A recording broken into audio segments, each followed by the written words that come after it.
വൈക്ക കൊലക്കേസിൽ കുറ്റക്കാരനെന്ന് കോടതി കണ്ടെത്തിയ പ്രതി സനു മോഹന് ജീവപര്യന്തം. എറണാകുളം പോക്സോ കോടതിയുടേതാണ് വിധി. കൊലപാതകം ഉൾപ്പെടെ ചുമത്തിയ 5 വകുപ്പുകളും തെളിഞ്ഞതായി കോടതി നേരത്തെ കണ്ടെത്തിയിരുന്നു. വിവിധ വകുപ്പുകളിലായി 28 വർഷമാണ് തടവ്, 1,70,000 രൂപ പിഴയും പ്രതി അടയ്ക്കണം. കൊലപാതകം ഉൾപ്പെടെ 5 കുറ്റങ്ങളാണ് പ്രതിക്കെതിരെ തെളിഞ്ഞത്. വളരെ ഐവിറ്റ്നസ് ഒന്നുമില്ലാത്ത കേസായിരുന്നു. വളരെ ശാസ്ത്രീയമായ രീതിയിലും സാഹചര്യ തെളിവുകളും കൂടി ചാർജ് ഷീറ്റ് സബ്മിറ്റ് ചെയ്യാൻ കഴിയുന്നത്. പക്ഷേ നമ്മൾ ചാർജ് ഷീറ്റ് സബ്മിറ്റ് ചെയ്ത മുഴുവൻ സെക്ഷനുകളും, അതായത് നമ്മൾ പറഞ്ഞ മുഴുവൻ കുറ്റങ്ങളും കോടതിയിൽ പ്രൂവ് ചെയ്യാൻ കഴിഞ്ഞു. അത് നമ്മുടെ ചാർജിന്റെയും അതേപോലെ പ്രോസിക്യൂഷന്റെ ഭാഗത്തു നിന്ന് നല്ല രീതിയിൽ കോടതിയിൽ അവതരിപ്പിക്കാൻ കഴിഞ്ഞു. അത് വിജയിച്ചതിൽ സന്തോഷമുണ്ട്. സാഹചര്യ തെളിവുകളാണ്.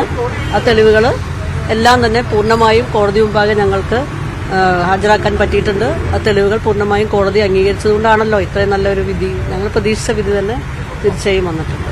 ഇൻകപ്പാസിറ്റേറ്റ് ചെയ്തു എന്നുള്ളതിനും കുട്ടിയെ മദ്യം കൊടുത്തു എന്നുള്ള ജെ ആക്ട് പ്രകാരമുള്ള ഒരു വകുപ്പിലും കൂടി കോടതി അയാളെ കുറ്റക്കാരനാണെന്ന് കണ്ടെത്തിയിട്ടുണ്ട്.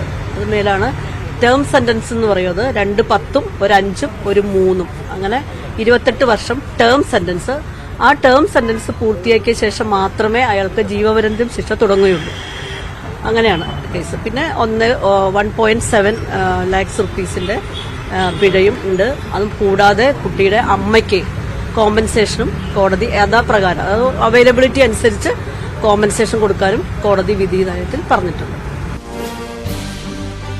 ഡാനി ഇപ്പോൾ വാർത്തയുടെ വിശദാംശങ്ങൾ പങ്കുവയ്ക്കും. ഡാനി, പ്രോസിക്യൂഷൻ വാദത്തിൽ പറഞ്ഞതുപോലെ ഒരു പൂമ്പാറ്റയെ പോലെ പാറി നടക്കേണ്ട കുഞ്ഞായിരുന്നു, അവളെയാണ് അച്ഛൻ തന്നെ ഇല്ലാതാക്കിയത്. ഇന്ന് അതിൽ വിധി വന്നിരിക്കുന്നു. വിധി മാതൃകാപരം അല്ലേ?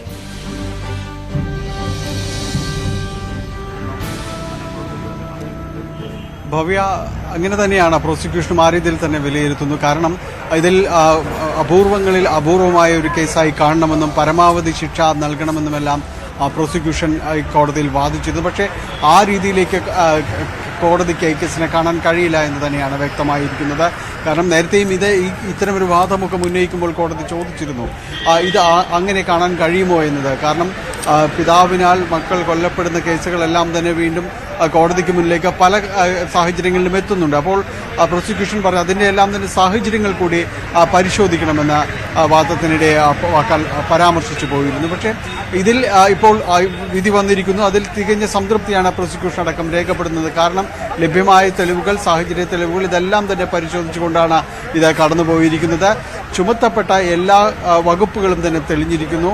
അതിൽ ആ വകുപ്പുകളിലുള്ള ശിക്ഷ ഉറപ്പുവരുത്തുന്നതിനും സാധിച്ചിരിക്കുന്നു. ജീവപര്യന്തം തടവിന് പുറമെ തന്നെ വിവിധ വകുപ്പുകളിലായിട്ട് ജുവനൈൽ ജസ്റ്റിസ് ആക്ട് പ്രകാരമുള്ള വകുപ്പുകൾ ഉൾപ്പെടെ 28 വർഷം തടവ് വിധിച്ചിട്ടുണ്ട്. എന്നാൽ ആ തടവ് 28 വർഷത്തിൽ വരുന്ന പല കാലയളവുണ്ട്. 5 വർഷവും 3 വർഷവും 10 വർഷവും എല്ലാം ഉണ്ട്. അതിൽ പരമാവധി വർഷമുള്ള ഒരു കാലയളവ് തടവ് അനുഭവിച്ചാൽ മതി. അതായത് 28 വർഷത്തിൽ 10 വർഷമാണ് അതിൽ ഉണ്ടാകുക. ഈ 10 വർഷത്തിനു ശേഷമായിരിക്കും ജീവപര്യന്തം തടവ് തുടങ്ങുക എന്നതാണ് ഒടുവിൽ അറിയാനായിട്ട് സാധിക്കുന്നത്. ഇതിൽ 1,70,000 രൂപ പിഴ ചുമത്തിയിട്ടുണ്ട്. ഇത് കുട്ടിയുടെ മാതാവിന് സനുമോഹന്റെ ഭാര്യയ്ക്ക് തുക കൈമാറണമെന്നതടക്കം നിർദ്ദേശിച്ചിട്ടുണ്ട്. നേരത്തെ പിഴ തുക ചുമത്തുമ്പോൾ പ്രതിഭാഗം പറഞ്ഞിരുന്നത് ഇയാൾക്ക് അതിനൊരു സാമ്പത്തിക ശേഷി ഇല്ലാത്ത ഒരാളാണ്, അതുകൊണ്ട് സാമ്പത്തിക വശം കൂടി പരിഗണിക്കണം പിഴത്തുക ചുമത്തുമ്പോൾ എന്ന് പറഞ്ഞു. അപ്പോൾ കോടതി പറഞ്ഞു ഇതിൽ ഇയാളുടെ കൈവശം പണം എന്നതല്ല, ഇയാളുടെ വക സ്വത്തുക്കൾ കാര്യങ്ങളെല്ലാം ഉണ്ട്. ഈ തുക അടക്കാൻ ബുദ്ധിമുട്ടുണ്ടെങ്കിൽ അത് റവന്യൂ നടപടികളിലേക്ക് നീങ്ങുകയും ആ തുക കോടതി വഴി കെട്ടിവെക്കുകയും എല്ലാം വേണമെന്ന് കോടതി നിർദ്ദേശിക്കുകയും ചെയ്തിരുന്നു. എന്തായാലും ഇത് ഇപ്പോൾ പൂർണ്ണമായും ശിക്ഷയുടെ മുഴുവനായ വിശദാംശങ്ങളും പുറത്തേക്ക് വന്നിരിക്കുന്നു. 10 വർഷത്തെ തടവിന് ശേഷമായിരിക്കും ജീവപര്യന്തം തടവ് തുടങ്ങുക. 1,70,000 രൂപയാണ് ഇതിൽ പിഴയായിട്ട് അടയ്ക്കേണ്ടിയും വരിക. അല്പസമയത്തിനകം തന്നെ സനുമോഹൻ ഇവിടെ നിന്ന് ഇപ്പോഴും ഇതിലെ നടപടിക്രമങ്ങൾ കഴിഞ്ഞിട്ട് അതിനുശേഷം ഇവിടെ നിന്ന് ആദ്യം ജില്ലാ ജയിലിലേക്കായിരിക്കും, പക്ഷേ അതിനുശേഷമായിരിക്കും മറ്റ് ജയിലിലേക്ക് മാറ്റുക എന്നാണ് മനസ്സിലാക്കാനായിട്ട് സാധിക്കുന്നത്. 2021 മാർച്ചിലായിരുന്നു കേസിനാസ്പദമായ സംഭവം നടക്കുന്നത്. കടബാധ്യതകൾ കൊണ്ട് സ്വന്തം കുട്ടിയെ തന്നെ ഇല്ലാതാക്കി തീർത്തതിന് ശേഷം ആത്മഹത്യ ചെയ്തുവെന്ന് വരുത്തി തീർക്കാൻ, താൻ ആത്മഹത്യ ചെയ്തുവെന്ന് വരുത്തി തീർത്തതിന് ശേഷം മറ്റിടത്ത് ഒളിച്ചു താമസിക്കാനായിരുന്നു ഇയാൾ പദ്ധതിയിട്ടിരുന്നതെന്നാണ് പോലീസിനോട് വ്യക്തമാക്കിയിരുന്നത്. പക്ഷേ കുട്ടിയെ കൊലപ്പെടുത്തിയതിനു ശേഷം പുഴയിലെറിഞ്ഞു. അതിനുശേഷം ഇയാൾ രക്ഷപ്പെടുകയായിരുന്നു. അതിന്റെ 28 ദിവസത്തിന് ശേഷമാണ് പോലീസ് ഇയാളെ പിടികൂടുന്നതും പിന്നീടാണ് ഈ കേസിന്റെ ചുരുളുകൾ നിവരുന്നതും കോടതിക്ക് മുന്നിലേക്ക് എത്തുന്നത്. ഇപ്പോൾ പൂർണ്ണമായും ഇതിന്റെ ഒരു ശിക്ഷാവിധി അടക്കം പ്രഖ്യാപിക്കപ്പെട്ടിരിക്കുന്നു.